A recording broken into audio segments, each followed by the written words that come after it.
एक तरफ चुनावी परिणाम सामने आने के बाद देश में सियासी सरगर्मियां छाई हुई हैं, तो दूसरी तरफ नीट परीक्षा को लेकर कोहराम मचा हुआ है।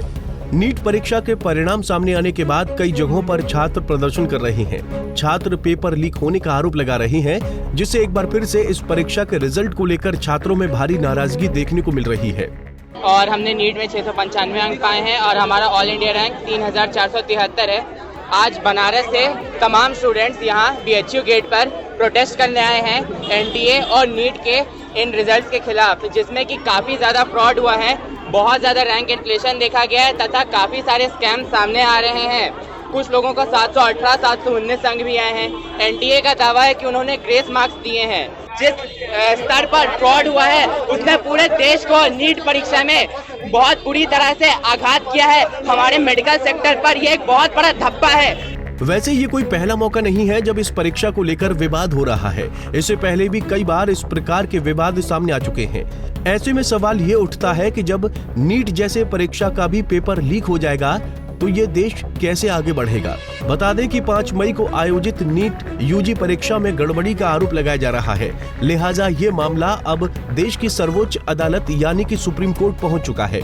उम्मीदवारों के एक समूह ने सुप्रीम कोर्ट में याचिका दायर कर नए सिरे से नीट UG 2024 परीक्षा कराने की मांग की है।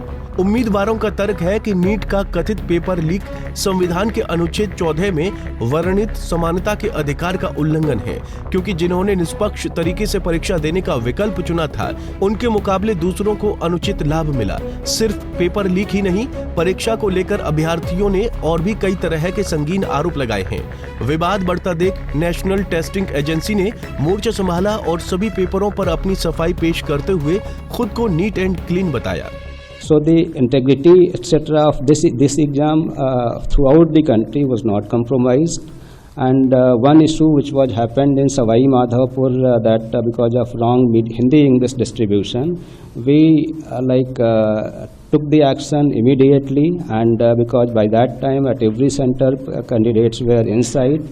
So the question paper in social media was I think around 4:28, 4:29 p.m. after the start of 2 hours 28 minutes later. So we said that there is no paper leak. So the whole exam process has been very transparent, and the integrity of the exam was not compromised at all. NEET परीक्षा को लेकर कई सारे सवाल उठ रहे हैं कि आखिरकार एक ही एग्जाम सेंटर से कई सारे टॉपर्स क्यों हैं? तय समय सीमा से पहले रिजल्ट क्यों आया? पेपर इतना आसान क्यों बनाया गया? इस बार कुछ ऐसे छात्र हैं जिन्हें फुल में फुल मार्क्स आए हैं, 720 आउट ऑफ 720। इसको लेकर भी आशंका जताई जा रही है। वहीं साल 2022 में भी इस तरह का मामला सामने आया था। देश के कई सेंटरों में स्टूडेंट्स को गलत पेपर दिए गए थे। उस समय ये मामला काफी सुर्खियों में रहा था। हर बार नीट यूज परीक्षा में गड़बड़ी होती है, जिसको लेकर कई स्टूडेंट्स कोर्ट का रुख करते हैं। परीक्षा में कभी पेपर लीक होता है तो गड़बड़ी पाई जाती है। लिहाजा नीट परीक्षा में गड़बड़ी के आरोप पर देश में सियासत भी गरमाई हुई है। युवा कांग्रेस कार्यकर्ता सड़कों पर उतरे और जमकर विरोध प्रदर्शन कर नारेबाजी की।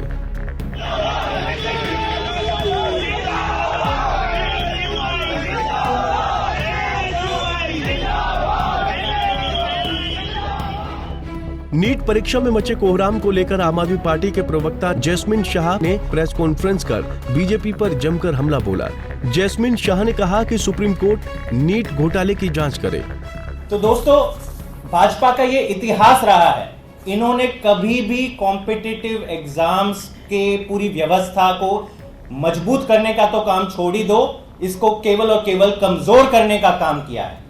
और एक बड़ी चीज जो निकल के आ रही है, ये सारे जितने भी आरोप लग रहे हैं नीट एग्जाम के ऊपर, कि सारी अनियमितता भाजपा शासित राज्यों में मिल रही है।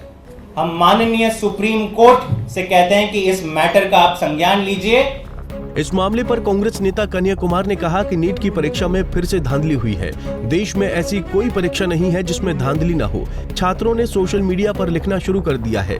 एक बार फिर लीकेज सरकार कि नीट के परीक्षा में एक बार फिर से धांधली हुई है, मतलब ये पहली बार नहीं हुआ है। और आप अगर इस देश में होने वाली परीक्षाओं को देखें तो लगभग अब ऐसी कोई परीक्षा नहीं है जिसमें धांधली नहीं हो रही है।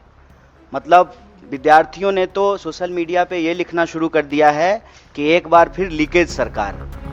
आजकल परीक्षा से पहले पेपर आउट होना, गड़बड़ी का आरोप लगना एक ट्रेंड सा बन गया। आखिर में सवाल यही कि बार बार पेपर लीक होता है, गड़बड़ी पाई जाती है, इसके पीछे का जिम्मेदार कौन है? सरकार इन माफियाओं के खिलाफ कोई सख्त एक्शन क्यों नहीं लेती है? कब तक देश के भविष्य के साथ ऐसे ही खिलवाड़ होता रहेगा? Bureau report, Punjab Kesari TV. हमसे जुड़े रहने के लिए हमारे YouTube चैनल को सब्सक्राइब करें और नई वीडियो की नोटिफिकेशन के लिए बेल आइकॉन को दबाएं।